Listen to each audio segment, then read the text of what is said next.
In this video, we're going to look at domain and range of our function or relation.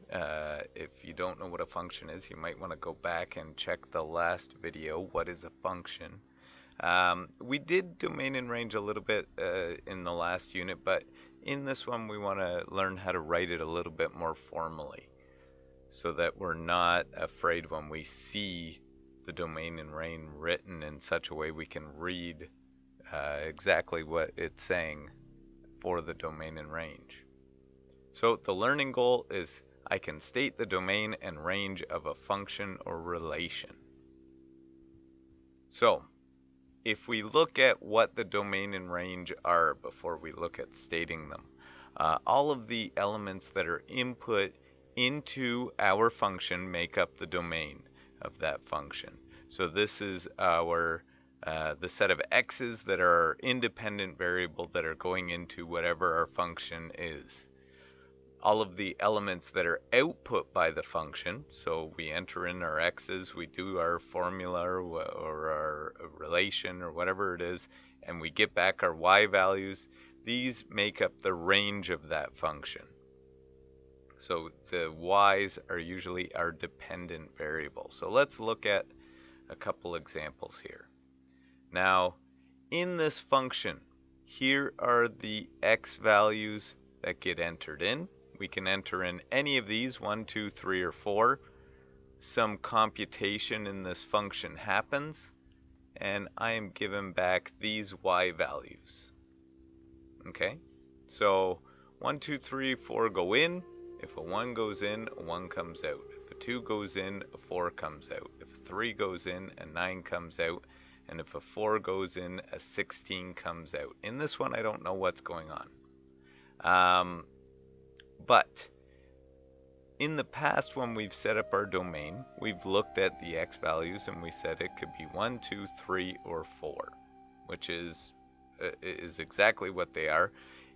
Now, as we start working, we're going to see some written like this, and we need to be able to read what's going on here. So this curly bracket here is the set of x. So we've got the set of x. This line here is such that. So it's the set of x such that x is between, so x is greater than and equal to 1.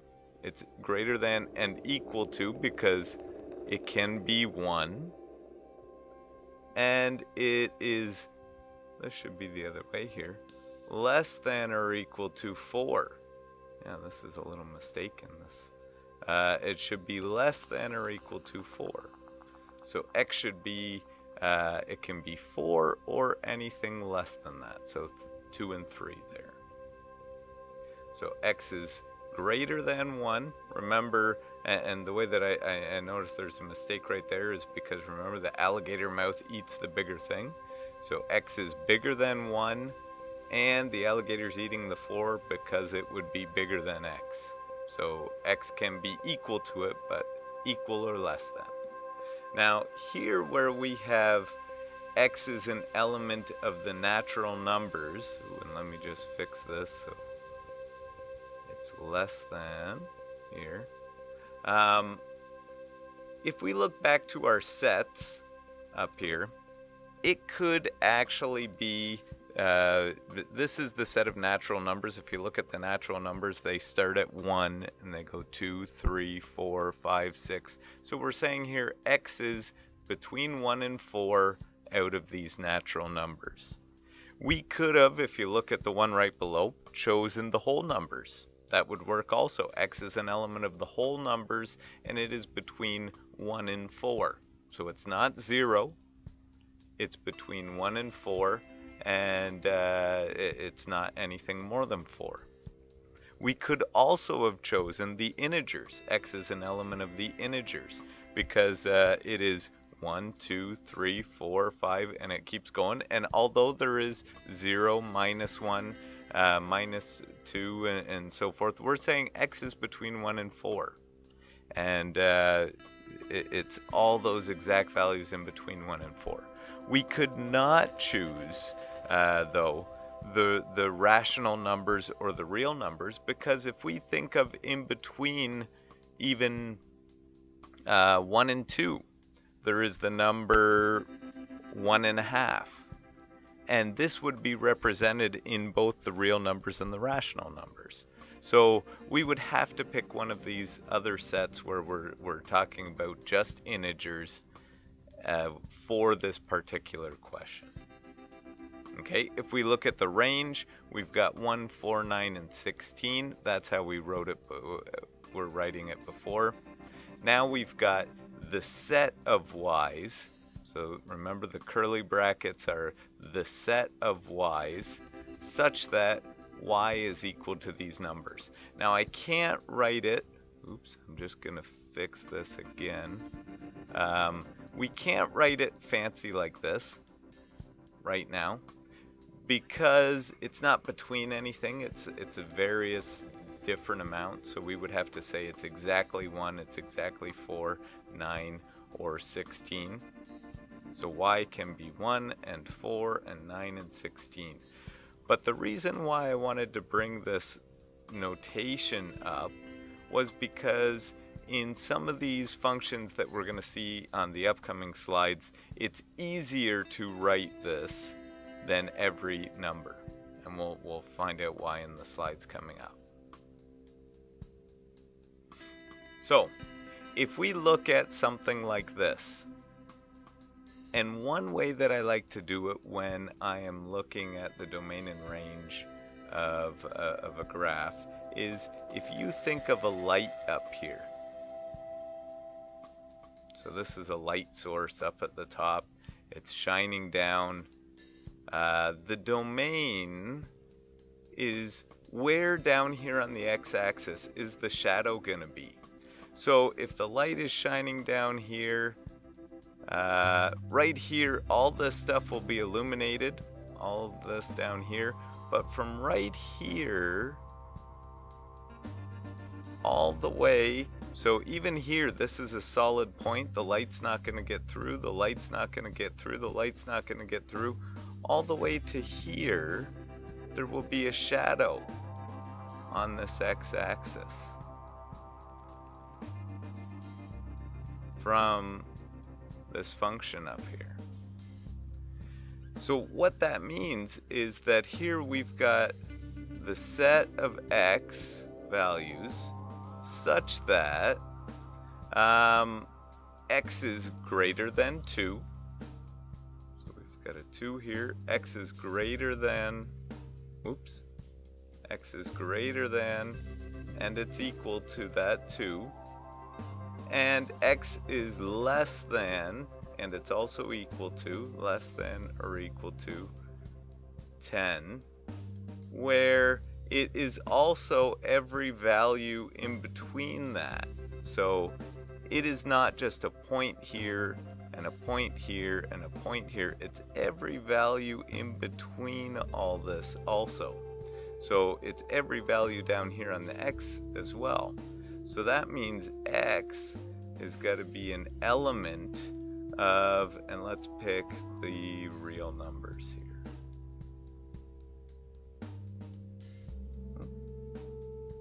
The real numbers. So it's the set of x such that x is greater than 2 and x is less than or equal to 10. Sorry, greater than or equal to 2, less than or equal to 10, and x is an element of the real numbers. Now, for the range, I'm going to set up my light source over here and see where the shadow comes over here on the y-axis. And it looks like it is between these two values here.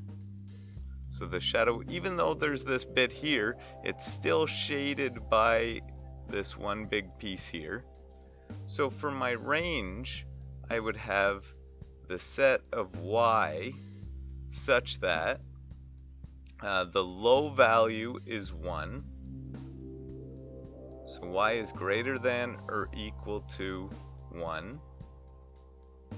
And y is less than or equal to 5. And this is a solid line, so it's everything in between.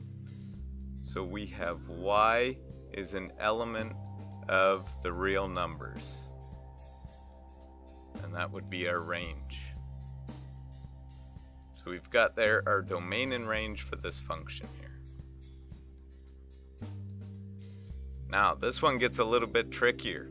So if we're talking domain and range, if we put our light up at the top here and we shine it down, we're only really looking at this part here, and this is getting closer and closer and closer to 0, but it doesn't quite touch it. So we do not have 0 in this. As well, over here on this side, we're going off into infinity and we're coming up, but we do not get to 0. So for my domain, I've got not 0. I'm going to represent it by this open dot here, and everything else is chosen. And I've got this open dot here, and everything else here is chosen. So for my domain, I have got the set of x values such that x cannot be 0. Oops. X cannot be 0, and x is an element of the real numbers. So it's every value of x, all real numbers for x, except for x can't be 0. So now for the range, if we do the same thing, if we shine the light this way, y is very similar. So it's all these values up here. It's approaching 0, but it's not quite getting to 0. So it is all the values, and this keeps going up. And same with the light source over here. It's putting a shadow on all these values except for the 0 there. So for my range, I've got the set of y values such that y can't be 0, and y is an element of the real numbers. So there is my domain and range for this function here. Now let's do a few more just so we've got this idea. I'm setting up here my light source. I'm seeing where the shadow comes. It starts here. Even though there's a break in the function, light still can't get through because of these different levels. So it's from 2 till 10. I've got the set of x such that x is greater than and equal to 2, and it's less than or equal to 10, and it's everything in between. So I'm going to say x is an element of the real numbers, and that's my domain. For my range, similar, I'm going to think of my light source as being over here. The only points that get shade on them are right here and right here. So we've got 3 here, so 2.5 and 4.5. So we've got the set of y such that y is equal to, now if we want to name these points, we can say y is only 2.5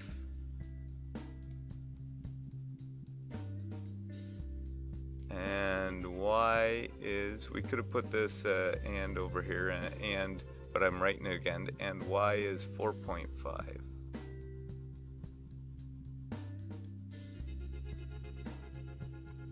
In this one, we could say x is an element of the real numbers, and because these are both real numbers, but x can only be these two now, or sorry, y. We're talking range here, so we're talking about y's. Y's can only be these two values. I said x's by accident. Okay, so and this can be done for any function. If we're given something like this, we put our light up here. We're going from 2 over to 9 for my domain. So I've got the set of x values such that x is greater than and equal to 2 and x is less than or equal to 9. It's everything in between, so x is an element of the real numbers, and that is my domain. I set up my light source over here. I look where it's going. The shadow would be from 1 up until about 8.5. If the light source was at the side there. So my range would be the set of y values such that y is greater than or equal to 1, but less than or equal to 8.5, and y is an element of the real numbers. Okay, so for all these domain questions, what we're looking for is kind of that idea of the shadow, and once you get good at it, you won't be thinking of the shadow anymore. For example, in these questions here, where is it? Well, it's going to be everything up here and everything down here. So my domain is going to be, well, maybe it will be. I guess I do still kind of think of it as the shadow. Where is it going to be projected down onto the x-axis? It's going to be everywhere. Same with for the y. This thing's going off into infinity up this way, this line. So it's going to be every value here and every value here. This one would be very easy to write. The domain is the set of x such that x is any element of the real numbers. Same with my range. It's the set of y such that y is any element of the real numbers. If we look down here, the x values, this goes off forever, so all this will have a shadow, all this will have a shadow. So x is easy.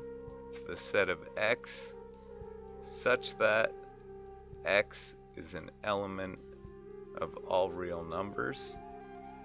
For y though, it's only the positive numbers. So it starts here at 0, and all this would have a shadow, but none of this would. So we have got the set of y such that y is greater than or equal to, because it's on that point of 0, so it's greater than or equal to 0, and y is an element of the real numbers. Okay, I hope this video helps you with domain and range. So we're looking at where the shadow is for domain, the shadow on the x-axis. For range, we're looking for a shadow on the y-axis. And then we're setting it up in this type of format. We've got a set of these x values such that, and then we state the restrictions for where it would go.